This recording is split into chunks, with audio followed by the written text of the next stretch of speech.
आपके पास एक ये क्वेश्चन है, if 4i plus 7j plus 8k, 2i plus 3j plus 4k and 2i plus 5j plus 7k are the position vector of the vertices A B and सी।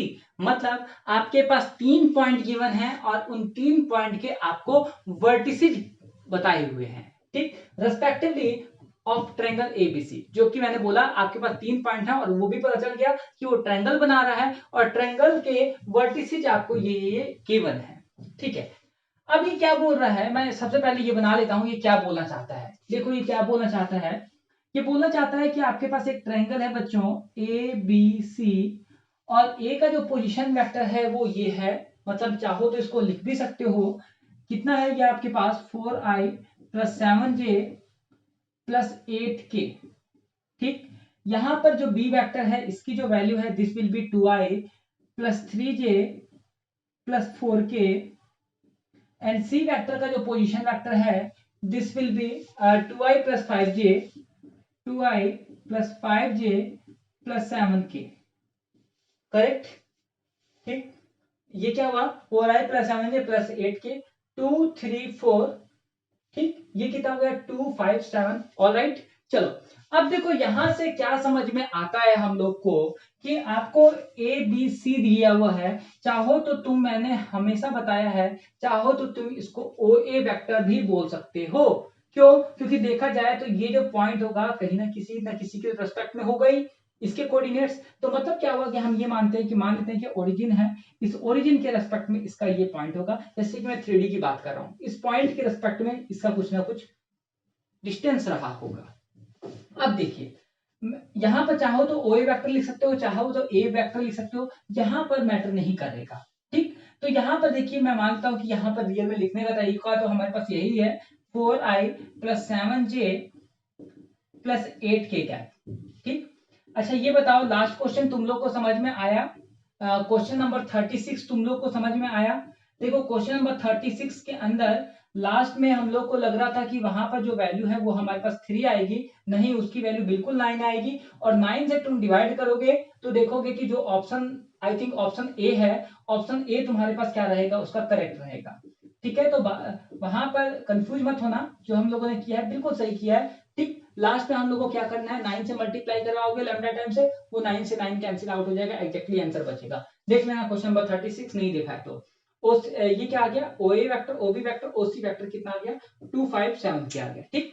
अब देखो यहां पर सबसे पहले क्या है कि ये अभी हमारे पास क्या गिवन है, पॉइंट्स गिवन है इसके, ठीक। अब मैं क्वेश्चन आगे पढ़ता हूं, क्या बोल रहा है, the position vector of the point, the position vector of the point where the bisector, last question में भी बाइसेक्टर बोला था, of angle A meet BC. मतलब क्या हुआ कि एंगल ए से जो बाइसेक्टर जो है, एंगल ए का जो बाइसेक्टर है, मतलब कि इस एंगल को जो कि 2 पार्ट में डिवाइड कर रहा है, मतलब समझ में आ गया ना कि ये और इस एंगल को मतलब इक्वल एंगल में जो डिवाइड कर रहा है वही आपका बाइसेक्टर होता है। मतलब the position vector of point, the position vector of point where the bisector of angle A meet BC. मतलब कि आपको वो पॉइंट बताना है जो कि एंगल ऑफ बाइसेक्टर का, मतलब एंगल ए को क्या कर रहा है, बाइसेक्ट कर रहा है, 2 पार्ट में डिवाइड करना है, और वो जो पॉइंट है वो क्या है, वो लाइन जो है वो आपके पास क्या है, बीसी के ऊपर आके गिर रही है या फिर वो आके मिल रही है, बोला ये जाता है। देखो the position vector of point, the position vector of point where the bisector of angle A, ठीक, bisector of angle A meet BC, जो कि बीसी से आकर मिल रहा है, मतलब बीसी लाइन के ऊपर आके मिल रहा है। ट्रायंगल कैसे भी बना सकते हो एज योर विश, ठीक। अब देखो लास्ट क्वेश्चन में बच्चों आपके पास क्या था, लास्ट क्वेश्चन में आपसे पूछा गया था, ये बताओ ये क्वेश्चन मैं लास्ट वाले तरीके से कर सकता हूं, बताओ? नहीं कर सकता हूं, पूछो क्यों? क्योंकि लास्ट वाले क्वेश्चन के अंदर मुझे इस वाले वेक्टर को, देखो जैसे मैं मान लेता हूं कि मान लेता हूं ये आपके पास कोई भी एक वेक्टर है, दूसरा वेक्टर आपके पास ये है, या फिर चलो छोड़ो हम इसकी बात कर लेना क्योंकि हमारे पास इधर से आ रहा है। मैं मान लेता हूं कि ए वेक्टर ये है, मतलब ए बी वेक्टर ये है, ए सी वेक्टर ये है, ये और ये, ठीक। और उनका एक तरीके से रिजल्टेंट यहाँ अप्लाई कर रहा है। इसको मैं दिखा देता हूँ, रेड कलर से दिखा देता हूँ कि तुम यहाँ पे थोड़ा सा जस्टिफाई कर पाओगे। मतलब आपके पास ये इन दोनों का जो था वो ये था, लेकिन हमें इस टाइम ये वाला वेक्टर नहीं निकालना है। मान लेता हूं कि हमारे पास ये जो वेक्टर है इसको मैं डी बोल देता हूं, मतलब कि हमें एडी वेक्टर नहीं निकालना है, हमें ओनली इस पॉइंट की वैल्यू फाइंड आउट करनी है, मतलब पॉइंट डी की वैल्यू फाइंड आउट करनी है, ना कि हमें ए डी वेक्टर निकालना है। बात समझ में आ गया? चलो अब देखो, मतलब समझ में आ गया ना। यदि ये बोलता है कि तुम्हें एडी वेक्टर निकालो अलोंग द बाइसेक्टर के अलोंग निकालो, जैसे कि लास्ट क्वेश्चन में बोला था, तो हम वही कॉन्सेप्ट अप्लाई करते। क्या चीज, क्या यूज करते बताओ? ए बी वेक्टर का यूनिट वेक्टर प्लस में ए सी वेक्टर का unit vector lambda times of this will be equal to A D vector. Last में यही यूज किया लास्ट क्वेश्चन में, मतलब क्वेश्चन नंबर 36 में। सही बात है ना, लेकिन हम इसके अंदर ये वाला कॉन्सेप्ट यूज नहीं करेंगे।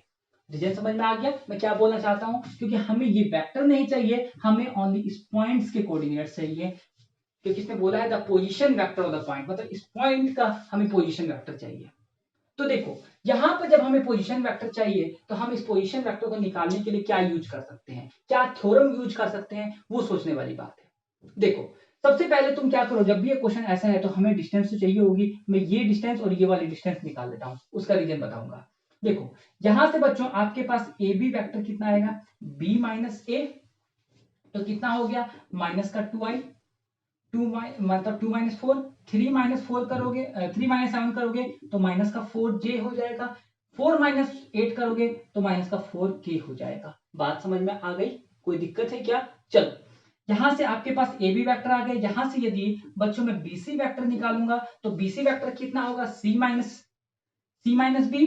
तो देखो सी में से बी गया मतलब कितना हो गया 0 आई कैप, इसमें से ये गया कितना बचेगा 2 जे कैप। बात समझ में आ गई क्या? 0, ये कितना हो गया जे, इसमें से ये गया कितना बचेगा प्लस का 3k कैप। कोई दिक्कत है? चलो अब देखो मैं क्या कर सकता हूँ, देखो मैं ना यहाँ पर एक थ्योरम यूज करने के चक्कर में, वो थ्योरम मैं बताऊंगा क्या यूज कर रहा हूँ। मैं क्या कर रहा हूँ, अब इस वाले का मैग्नीट्यूड निकाल रहा हूँ, क्योंकि हमें थ्योरम के अंदर ट्रायंगल के अंदर लेंथ चाहिए होती है। तो यहां से इसकी लंबाई कितनी होगी, अंडर रूट के अंदर लो, कितना हो गया 4 + 16 + 16, मतलब 16 × 32 4 36 + 6 हो गया। चलो यहां से बीसी वेक्टर कितना हो गया बच्चों, ये हो गया 0 का स्क्वायर 0 + 4 + 9, कितना हो गया √13। यहाँ पर एक बार फिर से चेक करें क्या, मुझे √13 में थोड़ा सा दिक्कत लग रहा है, एक बार हम लोग यहाँ पर चेक करते हैं। बी वेक्टर मैंने क्या लिखा है 2i + 3j + 4k, C vector 2i + 5j + 7k। यहाँ से हम लोग को निकालना क्या है बीसी वेक्टर, मतलब कि c - b, यस ठीक है, मतलब इस हिसाब से तो हम लोग सही कर रहे हैं। ठीक है, तो यहाँ से कितना हो गया √ ऑफ क्या आ गया, वैल्यू कहाँ गई आपके पास, यस 0 का स्क्वायर + 4 + में 9, मतलब कितना हो गया √13। ठीक है, अब देखो अब यहां से मैं क्या कर सकता हूं, ये बताइए मैं क्या कर सकता हूं इसके अंदर। एक मिनट रुकिए, मैं एक बार इसको चेक करता हूं, क्योंकि ये तो इस फॉर्म में बन ही नहीं पाएगा। रुको एक मिनट।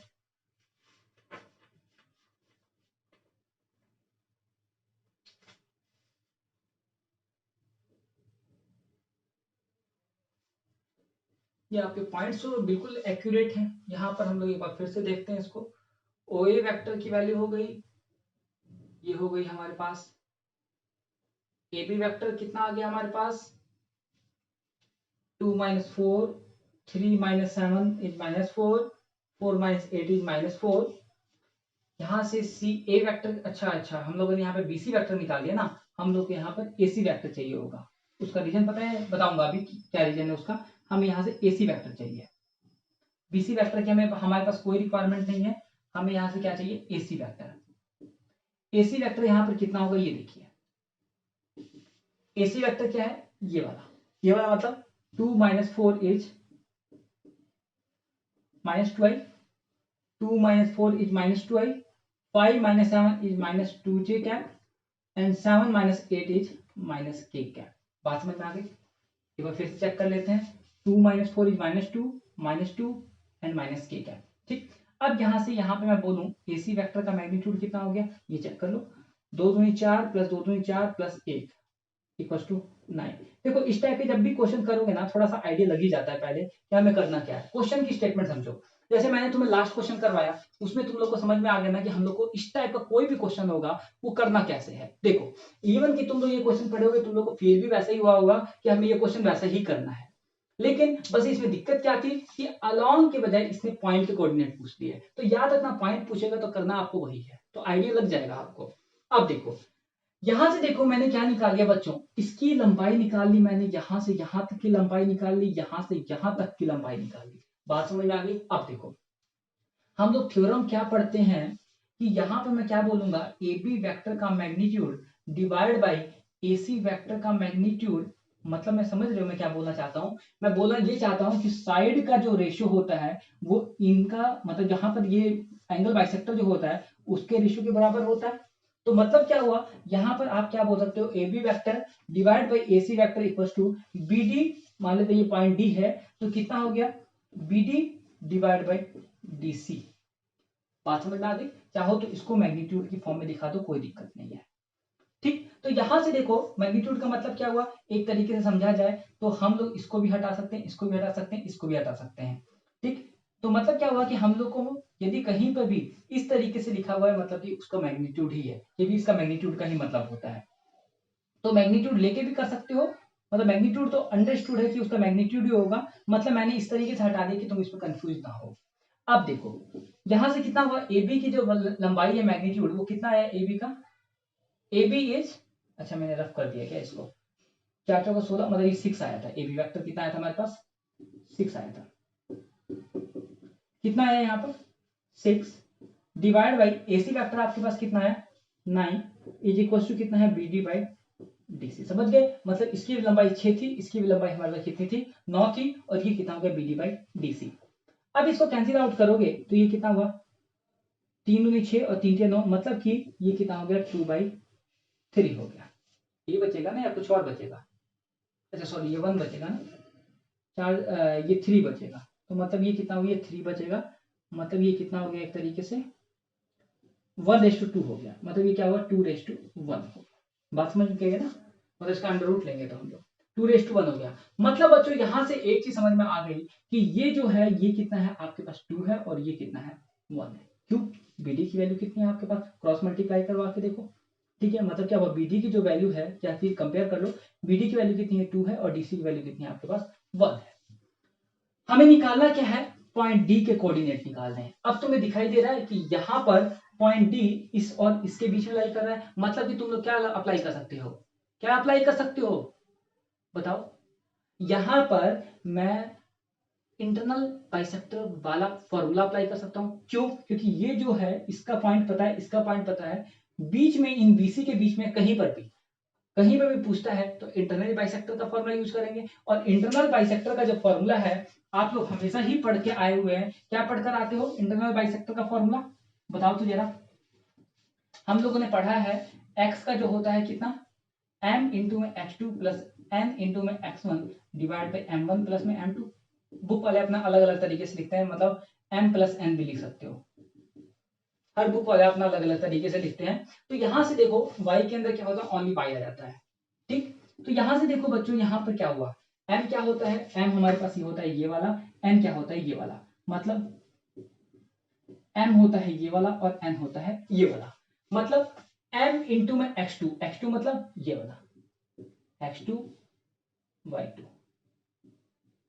इसको क्या बोलेंगे x1 y1।